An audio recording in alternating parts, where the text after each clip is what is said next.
Okay, everybody, how y'all doing? This is Dre James back at it with another review on WrestleMania 2019. This is the 35th annual version. I was dreading the fact that this pay per view was actually 8 hours, but it was like 8.5. No, it was like 7.5 hours. It ended around midnight, I believe, or close to it. All right. Stacked card. Some of the matches was like thrown in there, but most of the matches it was pretty good. Once the main show, beyond the pre-show, was viewable. And I was like counting down because I kind of calculated of when the show started and when the show was going to end. It was I was counting down like okay, I think it started around 7. So 7. I don't count 7, 8, 9, 10, 11, 12. I was counting on my fingers. 1, 2, 3, and when I went to my 8th finger, it told me it was gonna. Thank God, and then like it was over around 3 o'clock in the morning because that's when I counted my fingers from. All right, it told me it was going. I was like, oh shit, it's gonna end at 3 o'clock in the fucking morning, 8 hours. But nah. I think it was like I think it was over. It was close to 12 o'clock, not like 12 o'clock, period, but for lack of a better word, because it's like 9:45 in the a.m. Anyway, I was really excited about WrestleMania. I never missed a WrestleMania, but it was so weird that this show was like 8 hours. I mean, last WrestleMania, it was like, 4 hours. For 4 hours, it gives you an extra hour because, Raw is 3 hours. So, of course, WrestleMania had to be 4 hours last year. But now it's 8 hours. So, they add on like 4 more hours. I'm like, ugh. But then again, I was thinking, the WWE roster is so freaking big. It made sense for it to have an 8-hour time frame, but you don't need to put everybody on the show. I mean, shit, they can just have their bonus checks just for being there backstage. You can just have the most crucial storylines on WrestleMania. Kind of trim the fat, but they didn't trim the fat in this show. Anyway, I'm gonna go from the pre-show match all the way down to the main event of WrestleMania 35. Things that I can give you what basically I watched on the show. So stay tuned. The review is coming up next. This is the XP Podcast. Expendable Potential. XP Podcast. Okay, so the pre-show. For the first match of the night, it was Tony Nese and Buddy Murphy. And when I seen Tony Nese, I was kind of confused because then I saw him wrestle in House of Hardcore on Twitch, which I'm guessing he can do that because I think, the House of Hardcore is run by Tommy Dreamer. I know Tommy Dreamer got like a business relationship with WWE, I guess. But yeah, I was like, oh shit, man, Tony Nese is in WWE. I thought he quit. And I thought he was wrestling in the Indies, but Anyway, the Tony Nese and Buddy Murphy match for the WWE Cruiserweight Championship was by far a good match. It provides back and forth action, provides a little bit of psychology, but you really know that Tony. I knew. I don't know about anybody else did. That Buddy Murphy was going to drop the title to Tony Nese. I mean, I wanted Buddy Murphy to at least hold on to the title a little bit more, but this is WrestleMania and we need a new face of the Cruiserweight division. I always been a fan of Tony Nese, but I always thought that he, could have did more with his character, but I haven't really watched 205 Live as of late. Look, I've been neglecting to watch any wrestling television, like Raw or SmackDown. Since I'll be forgetting to watch it on person. Shit, what the fuck? I fucked up that whole sentence. I be forgetting to watch Raw on purpose because it's a long ass show. The storylines is cheesy and it don't make sense. SmackDown was a little bit better than Raw, but sometimes SmackDown is hit and miss, so I'll be neglecting to watch that show. And since 205 Live comes after SmackDown on the WWE Network, I've been neglecting to watch that. Just because it's on the network. Because, you got on my computer, all I got to do is hit another tab, go to the WWE Network and watch the show. I have more fun playing my video games than watching wrestling on TV. Anyway, but Tony Nese, he needed this because if he didn't run this match, which he did, I think he would have been drowned out in obscurity. But Tony Nese had a ball wrestling Buddy Murphy. I could tell he was having fun. You know what I'm saying? Because it showed. Buddy Murphy was awesome. I like that move with Murphy's Law. It's like a inverted Olympic slam, angle slam, whatever. I was like, oh shit! Like, how his body, turns around and drops, Tony Nese to the mat. that was pretty awesome. But oh my god, Tony Nese is wailed on Buddy Murphy in that corner. I was like, oh shit, with the knee and everything, and oh man, and I knew that he was going to rise from like a phoenix as champion. I said, what the fuck is this? Oh, this is somebody liked my tweet. Anyway, yeah, but congratulations to Tony Nese being. I said that too fast. Congratulations to Tony Nese on being the Cruiserweight champion. I really wanted Cedric Alexander to in Nese's spot, but we got Tony Nese. Anyway, the match lasted 10 minutes and 40 seconds. That seems to be a sweet spot in this pay-per-view. It was pretty much the average match on WrestleMania is 10 minutes or 15. But if I was called for the storyline, it could go longer, but the sweet spot's like 10, 15 minutes. So that's what's expected. The second match was Carmella. She won the women's battle royal. I thought they was hyping Asuka to win that shit. But obviously, I don't know. I was thinking about Asuka when she dropped the title to Charlotte. I think it made sense to have Charlotte become SmackDown Championship so they can have it makes sense for that winner take all shit. So she's already in the match, Charlotte.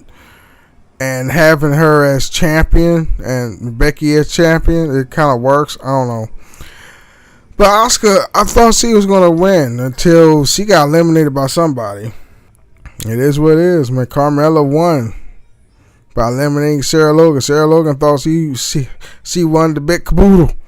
And then I missed the fact that Carmella kind of snuck out the ring. She didn't eliminate herself. She just snuck out the ring and just hang back. And then she ran the ring and was like, oh yeah, you ain't finished. You got to eliminate me. Just to Sarah Logan. See, why Sarah Logan looks so fucking goofy in that Viking makeup? I mean, it looks so sloppy. She a hot ass woman. I think she's going out with one of the team members of either Heavy Machinery or the War Raiders. I think it's the War Raiders. Yeah, yeah, it's one. I think it's the big guy from War Raiders. But damn, see her face paint and get up looked so fucking sloppy. It was like, ugh, you could have did better than that. It's fucking WrestleMania. Why you look like a bum? Anyway, but Sarah Logan was like, I did it, and then Carmella was like, no, you didn't. You got to defeat me, and then Carmella super kick Sarah Logan out the ring. She was on, Sarah Logan was on the outside. I mean, on the outside ring apron, and then it was a battle of Sarah Logan trying to eliminate Carmella. Carmella trying to eliminate Sarah Logan, and then Carmella super kick Sarah Logan out the ring, and there you go. Carmella's the women's battle royal winner, which it doesn't mean shit, but you got a big ass fucking trophy. You're like, okay, Carmella won. What's next for Carmella? Nothing. Not a damn thing. She got her WrestleMania moment. That's it. On the pre-show, mind you. So it don't mean shit. Anyway.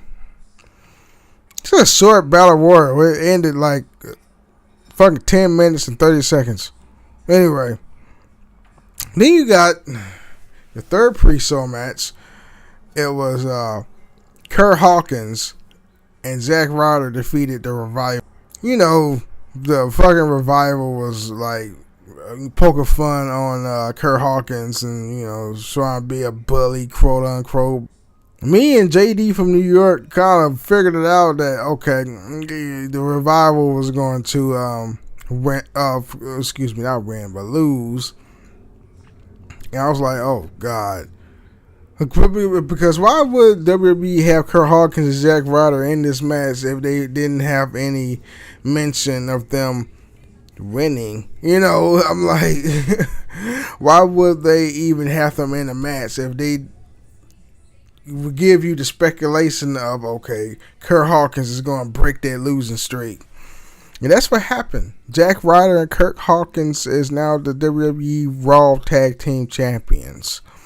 And I don't think the Revival is going to have a title shot because, they kind of did away with the titles, like the title shot after you lose it, which makes sense. You're down the line, down the line of, you get to the back of the line, that is. But, I wasn't surprised by that victory. I wasn't. It was. Ain't Revival supposed to be leaving? I don't know, because they still not happy because they've been treating the Revival like shit as of late as champion. They be having jobber entrances and stuff. Like every time the Revival comes to the ring, they always cut to like the foreign broadcast team, or they cut to a commercial in the middle of their entrance. Or sometimes you see the Revival in the ring with their music playing. I'm like, what the fuck? Like the fucking tag team champions. Why they get treated like jobbers? I don't know. If only I can live in Vince McMahon's head for one day. It's just to figure out what do he thinks about his own product. Hold on. My mom's calling. Okay. Here helping out, taking care of my grandmother. She's like 95 years old, so gotta help out family. So I'm over at my mom's house just to help out. Anyway, what was I? Yeah, Kurt Hawkins and Zack Ryder. Kind of knew that they was gonna lose. I knew. I don't know about the rest of y'all, but I saw that shit coming. This is the thing about WWE. WWE is so what's the word I'm looking for? Damn. So on the tip of my tongue,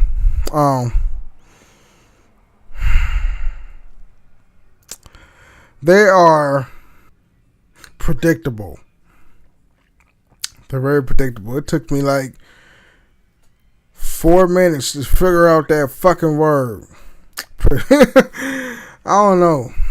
So it's getting older, man. It's like my memory is shot, man. Especially about having a word to describe something and then that word don't come up. It's like, damn. I know it was something I was thinking. And to be so bad, it's a word that be on the tip of my tongue. Like, I can't muster what the hell that word is. Anyway. Yeah, it was very predictable. It is what it is. Kurt Hawkins and Zack Ryder are your new Raw Tag Team Champions. Now, what's next for the revival, I have no clue. But it is what it is. The last pre-show match, it was bullshit. I did not watch this match because I knew it was going to be trash. It was the Andre Memorial Battle Royal, which is a ploy to, the plot minor characters on the show for airtime, I guess. They treated this Battle Royal like shit since the first one. The first one was trash. It was just a ploy by WWE to, plot people on the show. So they can have their version of their WrestleMania moment. Like, hey, I was in the Andre Memorial Battle Royal, which don't mean shit. Shit, I don't know what the fuck. Anyway, I mean, they'll do nothing to the renter that, that rents that Battle Royal. It's just there.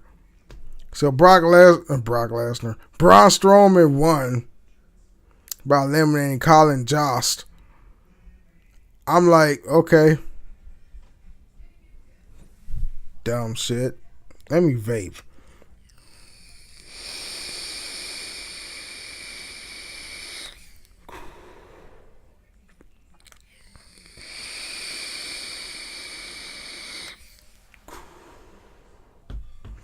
So, yeah, that was something. And a little bit of nothing. Braun Strowman. Braun Strowman lost a lot of stock in his character since he lost so many times on his road to the championship when he was being heavily pushed, and then his attitude kind of like made Vince McMahon was like, he's not my guy no more. That's just draw his name in the mud. You know what I'm saying? It's like, Braun Strowman's not the same Braun Strowman when I've seen him when he was with the Wyatt family. When that transition when he was becoming on his own from the Wyatt family. That's the Brock. I keep saying Brock Lesnar. That's the Braun Strowman that I know. But now this Braun Strowman is trash. But it is what it is. That's my new word. It is what the fuck it is with WWE. But yeah, that was the pre-show.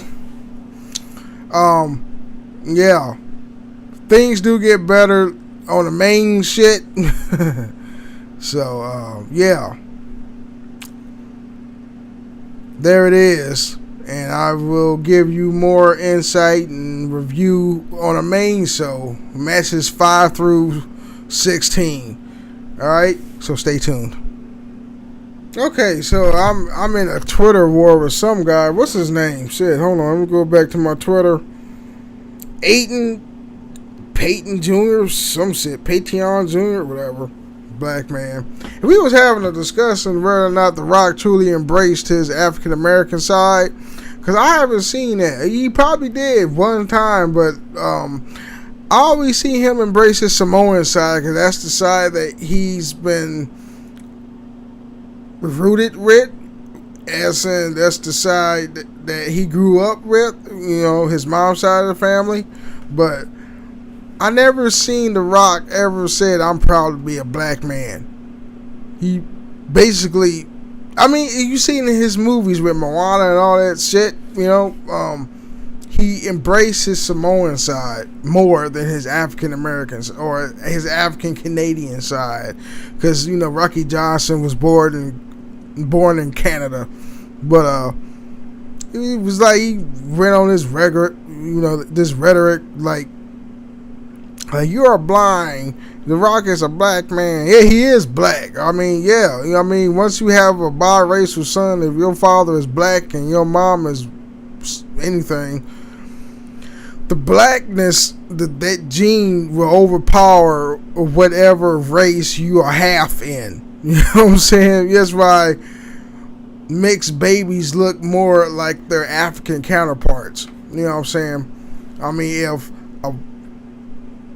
a white mother and a black father get together, have some kids, they pretty much making a black baby, because that African gene is going to overpower with the features that baby going to have. You know, the only thing that's going to be different is the hair. The hair is going to be like thin and thin and straight. Really, that's the only thing that you can tell that baby's mixed, because of the hair. But I don't know. It's crazy. Anyway, this match started off with Brock Lesnar versus Seth Rollins, and this is like a WWE. Well, they don't even care about the Universal Championship. The Universal Championship in WWE is trash. Because why would you put it on a part-timer like Brock Lesnar that don't even show up only to like the major pay-per-views? So you have Brock Lesnar, he's sitting at home doing shit.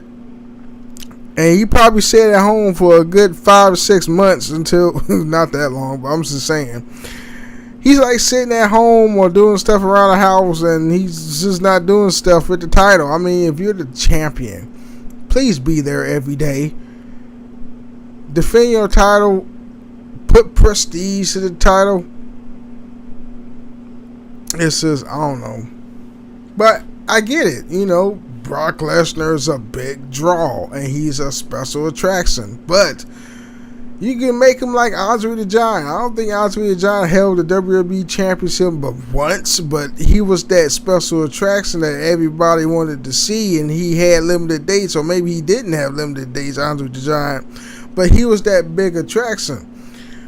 Brock Lesnar don't like to travel. I get that. But at the same time, I mean, since half of them show up every pay-per-view, you don't have to show up every Raw, not SmackDown, but you don't have to show up every Raw.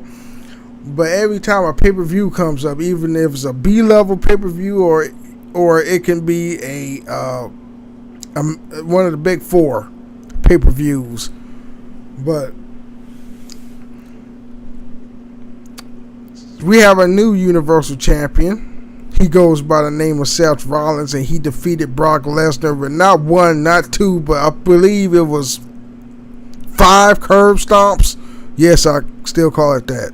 They call it the stomp, though, but curb stomp. I think it was 3 or 4. I'm not sure. Let's just say 5. He defeated Brock Lesnar with like 5 curb stomps. And that was awesome. You know, Brock Lesnar is going back to the UFC so he can battle the Daniel Cormier for the heavyweight championship. I think that was the title. Anyway, damn. Because I always thought Daniel Cormier was a heavyweight champion to begin with, because he did pack a lot of fucking girth to his frame. He got bigger. But he got bigger in a good way, though. You know, he still looked healthy and lean, but he got bigger. So, I don't know. Paul Heyman's face was priceless when Seth Rollins won. Like, oh my God. But it was like he didn't say nothing, but his eyes and his mouth on his face said it all. Like, he was totally in shock at the fact that Seth Rollins defeated Brock Lesnar. Seth Rollins is the Beast Slayer. And I like Seth Rollins. Seth Rollins looked like Jesus to me. With that long hair and that beard, he looked like Jesus. He's the wrestling Jesus, you know. Speaking about Jesus, you read your shit about Horus and Jesus, and they did basically the same shit. I swear to God, but Horus predates Jesus by thousands of years. Which meaning the people that wrote the story about Jesus kind of patriotize.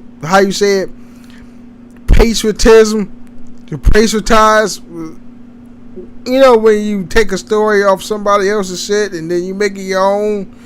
It's a word for that. I'm saying the word close to it though, but it's not it. Yeah, Horus and Jesus. Do some research about Horus and Jesus. I swear to God. It's like Horus did the same shit Jesus did. But Horus, in his day, it was like, it predates Jesus. Like, which ones, I know what I believe. I'm a Christian, but sometimes, as human beings, we have doubts. You know what I'm saying? But, yes, so I don't know why I'm talking about Jesus and Horus. Oh man! I know why I'm talking about Jesus and Horus, because Seth Rollins looked like Jesus. I remember. I forgot that fast. Let me take a vape break. Hold on.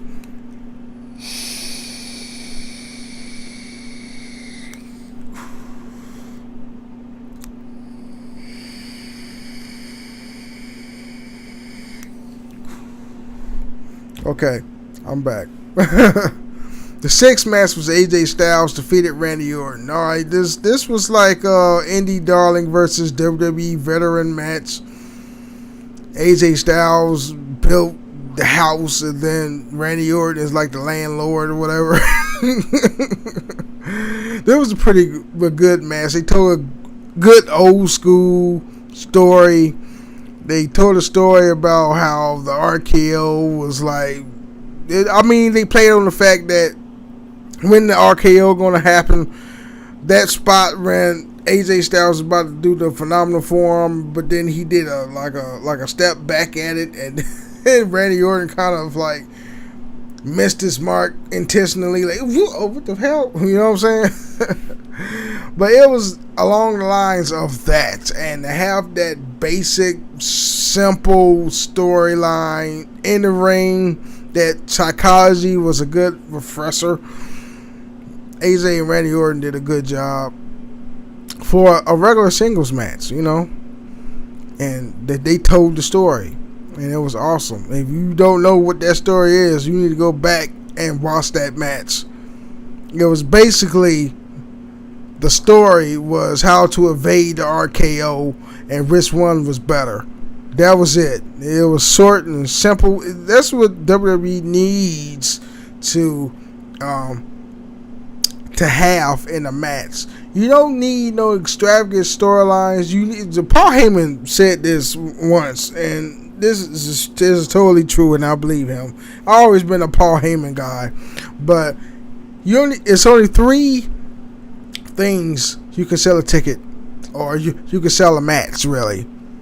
Who are these fighters? What are they fighting for? And why should I care, the consumer?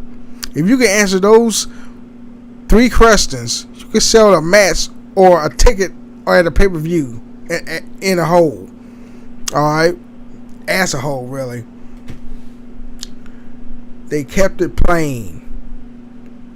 That's the best thing you can do in a wrestling match. You keep that shit plain. And that's all you had to fucking do, really. Alright?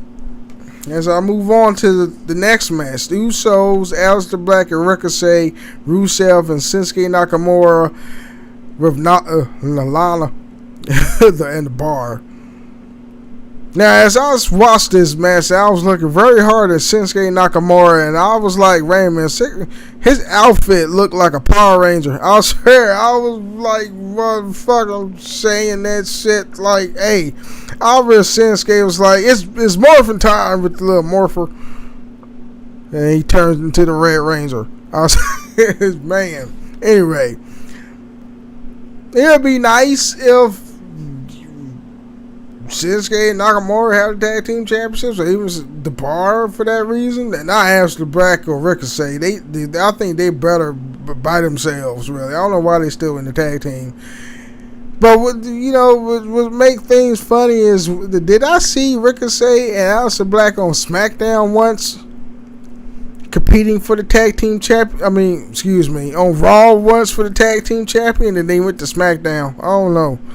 Sorry, I got confused. I was like, yeah, of course they're on the SmackDown brand, but did I see them battling for the Raw Tag Team Champions at one point? At one point, I don't know. But the Usos is the legit heir apparent to, well, not heir apparent, but they are legit people to hold those titles The Usos, they are fire as tag team champions. I love the Usos. Even when they had the face paint, they look all like a big Samoan cartoon. It was like, you know, that fucking Samoan chant they was doing. I was like, oh man, the Usos, and their music hit. I'm on top, man, my feet, whatever. Anyway, Usos retains the SmackDown Tag Team Champions. This is a good not idea, but it was a good decision to have them retain the Tag Team Championships, because the Usos is fire. It's lit. They be lit in that ring. They was in the Uso penitentiary and they all got sentenced to death row. I swear. It was fucking awesome. The 8th match, Shane McMahon defeated The Miz inadvertently, because The Miz was kicking Shane's ass throughout. When Shane McMahon beat the fuck out, well, quote unquote, he beat the fuck out of Miz's dad. Miz was like, bitch, what the fuck? I'm gonna kick your ass like you kicked my father's ass. What the fuck? You don't hurt my family, motherfucker. Anyway. Yeah, man, Miz was doing the business all around the fucking ring to the fucking the audience where the fucking the foreign announcers was, and then all of a sudden you see them both on the camera platform, and the Miz suplex Shane McMahon in a brutal ass spot. I'm like, oh man! And then as you saw it, both men had their backs on the ring, but Shane had where his arm was positioned. It was like, oh shit, Shane is covering Miz. So the ref had no choice but to count 1, 2, 3 against Miz. So Shane McMahon won the match. Inadvertently. You know, but that was a huge ass spot, man. That suplex off that scaffolding, that camera platform was like, whoa. Shane's always doing something outrageous. You know, I think he's an adrenaline junkie, but you know, he always doing something like, I bet he free falls on the weekends. I swear. Man, let me vape real quick. I got.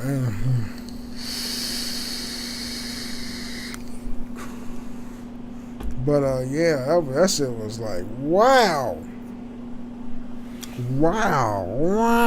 Like that game I was playing back in the day called Kid Picks from the original Macintosh.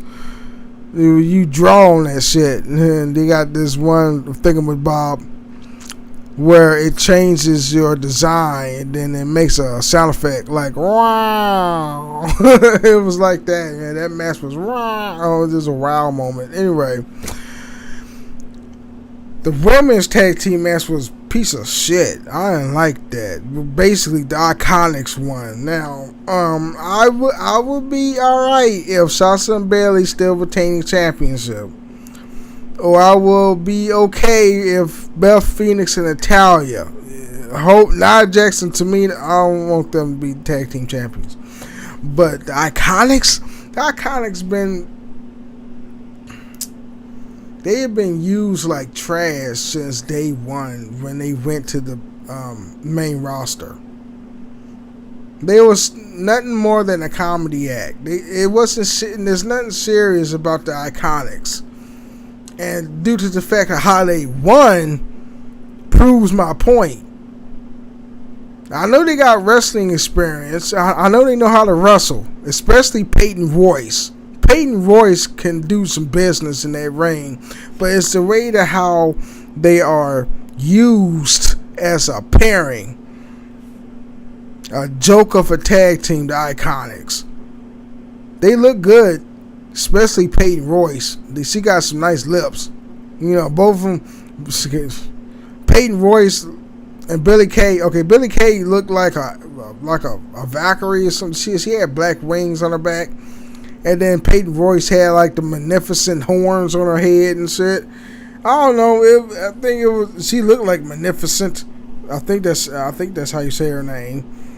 But I mean, congratulations to the Iconics, I guess. But I would see a more serious side of the Iconics, than this ditzy, comedic farce as the Iconics. I would be happy with the Boston Hood connection. Sasha Banks and Bayley would still retain the tag team championships because they just won it like a couple months ago. Then they have to drop their titles to the Iconics. I think Sasha's going to turn heel because they was the champions. They made it.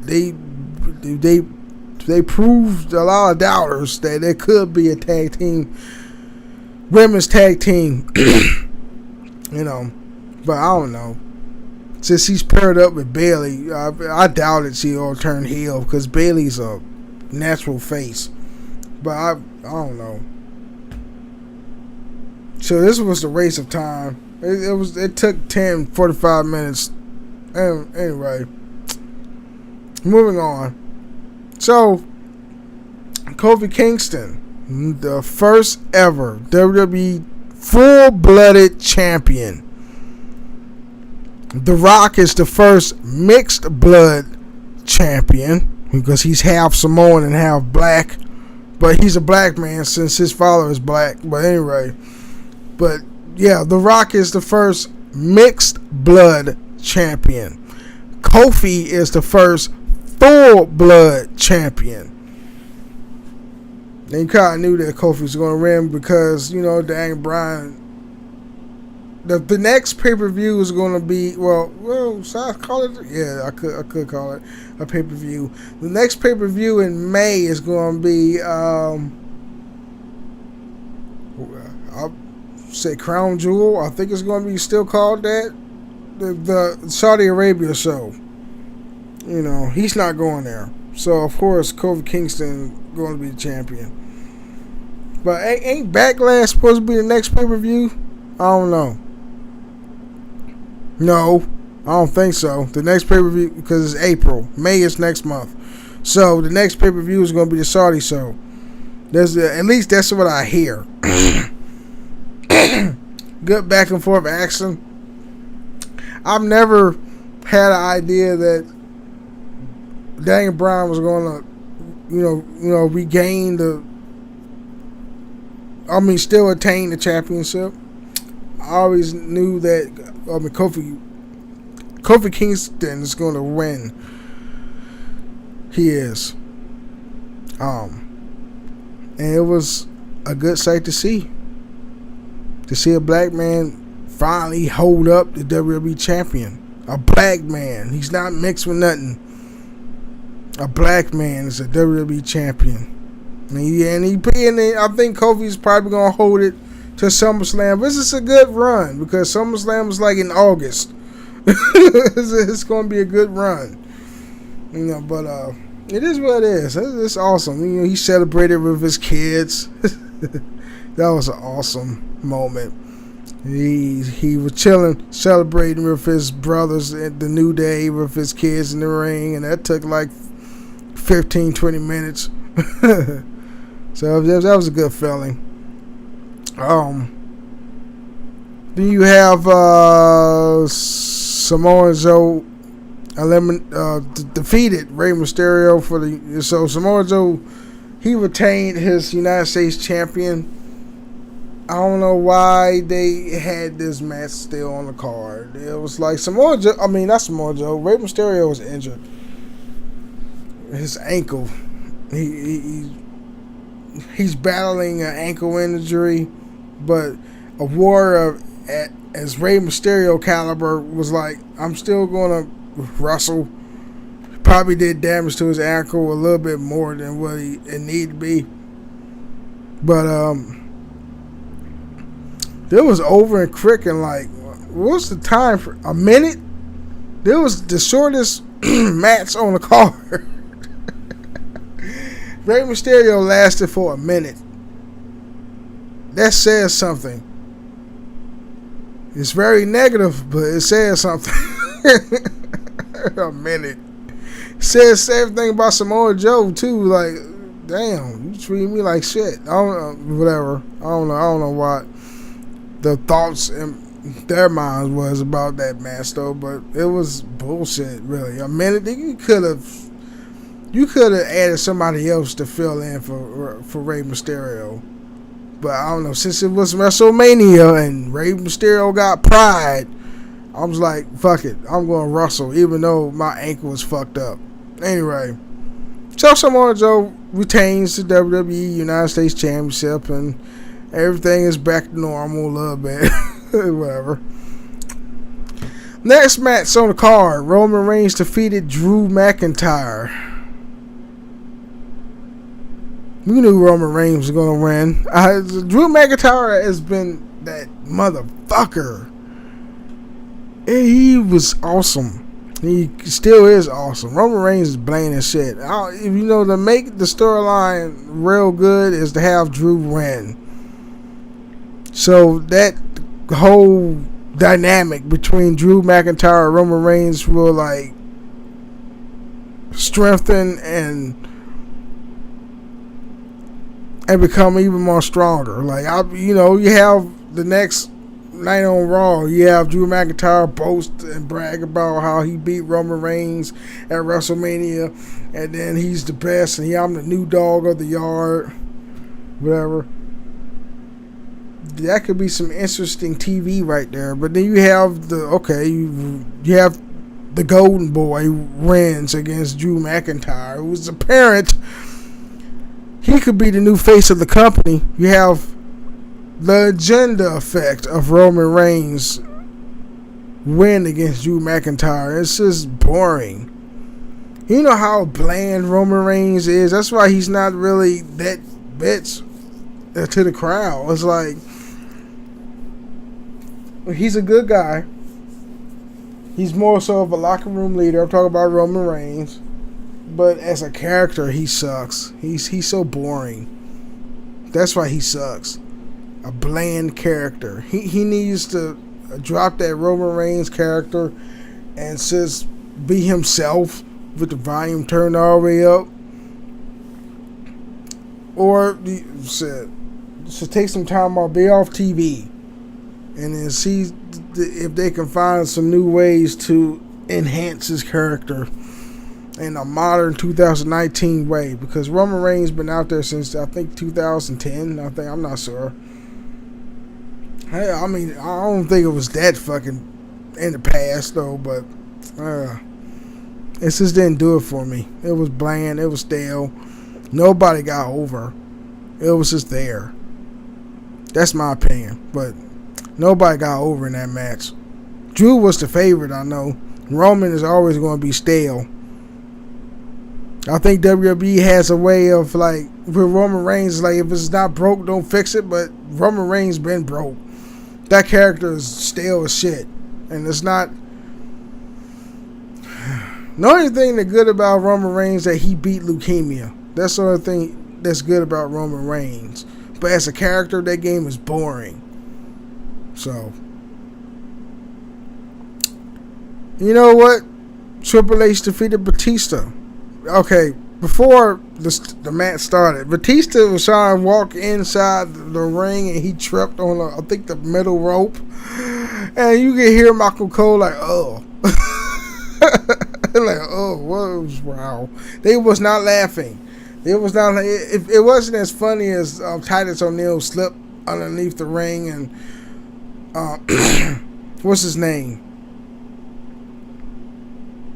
Graves was like laughing his ass off. Tyler Graves, whatever his name is. Graves. But I think by the sound that Michael Cole gave, where Batista tripped his footing on the metal rope, it was like Michael Cole was embarrassed for Batista. Like, ugh. I caught that shit. It was a brutal ass match. Damn. The stipulation was Triple H lost. He will have been forced to retire from in-ring competition. You knew that wasn't going to happen. I mean, come on, it's Triple H. He loves performing at WrestleMania. And I think he's going to retire when he approaches 50, and he's not far from it. But, shit. I think he already is 50 something. I think he's in his late 40s. I think he's like 48, 49. But yeah, he's in his, yeah, he's damn near close to 50. But yeah, Triple H loves performing at WrestleMania. He just loves it. And plus, being the person that he is, he can either put over a younger talent from NXT or face off with one of his buddies back in his heyday, like Batista. Then it was, I think, the last pay-per-view. I forget who he faced last year at WrestleMania. I don't know. I forgot. Because if I continue to think about it, I'll be here for like 15 minutes with dead silence, trying to figure out who his opponent was last year. But it's a pretty back and forth shit. Damn, it was a brutal ass match. Not as brutal as a hardcore match is concerned though, but man, Triple H brought out them pliers and he did something to Batista's fingers. I don't know what the fuck he was doing though, but that shit looked rough. And then he grabbed the pliers again and pulled out Batista's nose ring, which I know for a fact was a clip-on.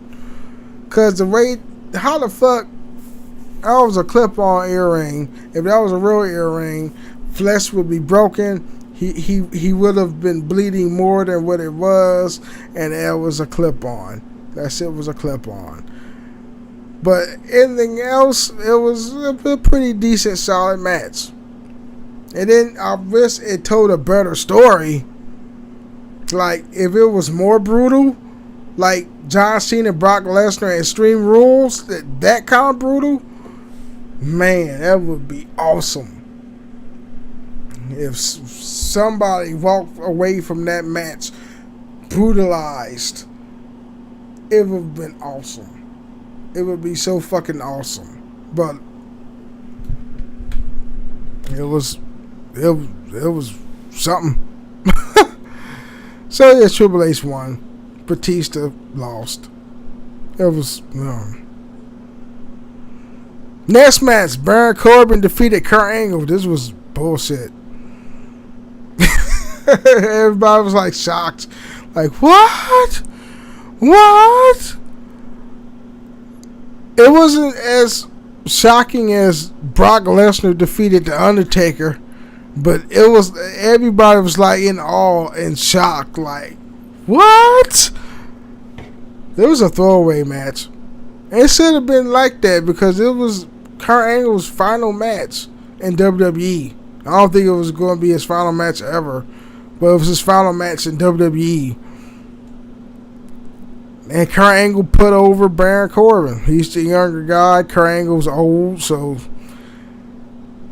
it would be better if Kurt Angle buried Baron Corbin, but he's a young guy, upstart or whatever. He's not upstart. I'm sorry. He's been in the WWE for a while. But it was a non-climactic match. It was like one of those matches that was just there. Moving on. Finn Balor defeated Bobby Lashley. Thank you, the Demon King. Finn Balor defeated Bobby Lashley. And this time, is this me or Finn Balor don't even really have that same aura that he did when he puts on the demonic gimmick. It's not, all he does that was weird was stick his tongue out, and his tongue was brown. He needs to brush his tongue when he brushes his teeth. I swear. Cause it was like Jeremy, and you could see the bacteria on his tongue. I was like, ugh. Or maybe he's just ate before he wrestled. But yeah, he needs to brush his tongue. See, always brush the tongue when you brush the teeth, because the tongue got most of the bacteria on it after you eat, and the food particles is visible.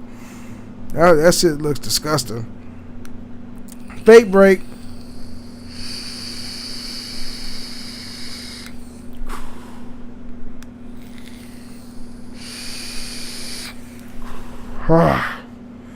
Yeah, it's awesome. Anyway. Yeah, so Finn Balor's the 2-time WWE Intercontinental Champion. Shouts out to Finn Balor. Bobby, I don't know what they're going to do next with Bobby Lashley. I don't know. Or even Leo Rush for that matter. I don't think there's nothing to do for Bobby Lashley. I don't see him in no new storylines as of late. They probably going to face Finn Balor again. But, you know, I don't know. When Raw comes on, Leo Rush is probably going to say, "You don't deserve that championship, Finn. It belongs on Bobby Lashley. And Bobby Lashley is the almighty. And look at his glutes. His glutes is sexy. And his pecs is chocolatey. You just want to lick his pecs. Lick his pecs down to the nipple. Whatever." Oh, man. My bisexual side came out. I'm sorry. Oh, man. Yeah. That shit was... It was alright. It could have been more. It lasted for like 4 minutes. 4 minutes. A 4-minute match. So it's the second shortest match on the show. The first was Samoa Joe and Rey Mysterio. The second shortest was that match, Seth Rollins and Brock Lesnar. It was the second shortest match. It was like 2 minutes and 30 seconds. And then the third shortest was Finn Balor and Bobby Lashley. Then the fourth shortest was Baron Corbin and Kurt Angle. So that's what Vince McMahon got in mind for them matches. Don't give a shit about the matches. Hey, I give you 4 minutes or whatever. I don't know what the fuck Vince McMahon was thinking. Anyway, now the main event of the evening: Becky Lynch, Ronda Rousey, Charlotte Flair. That match was sloppy as shit. It provided a story, but that match was sloppy. It wasn't really smooth as what I expected. You know what I'm saying? Especially that table spot. Even I don't know why they still have tables in women's matches. Those women don't weigh as much to fully break that table. What's the average weight for a woman? Like $150, $140? That's not enough weight to break a fucking table. They could have used a ladder or some shit. A ladder, a chair, a kendo stick. But nah. Becky Lynch had to get a fucking table from underneath the ring and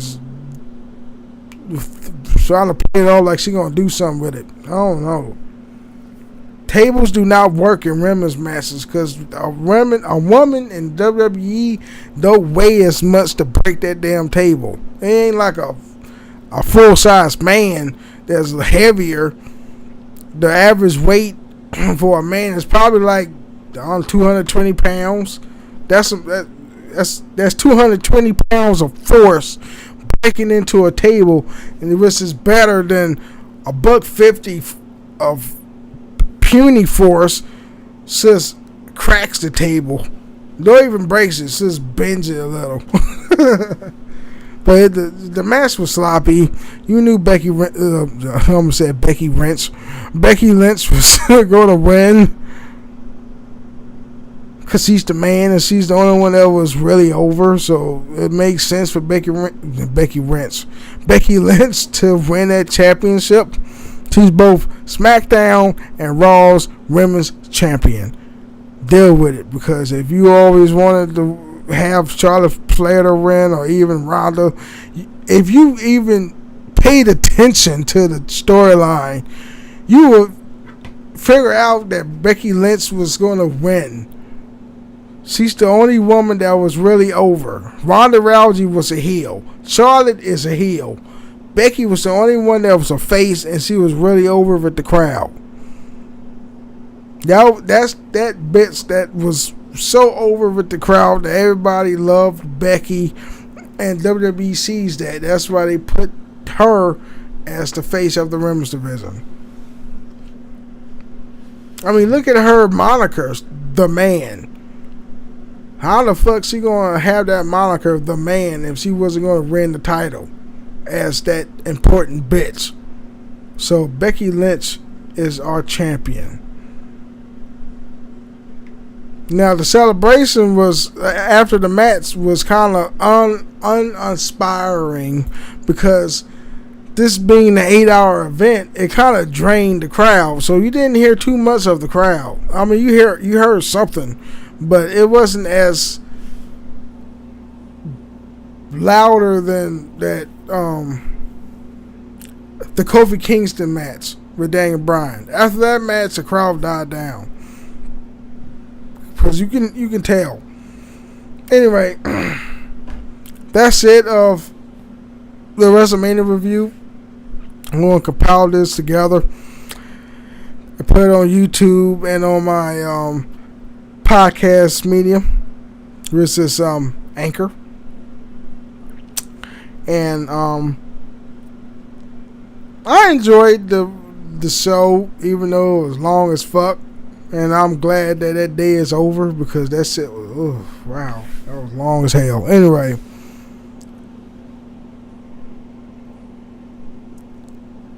on YouTube, hit that like button. Social media links be down in the description box below.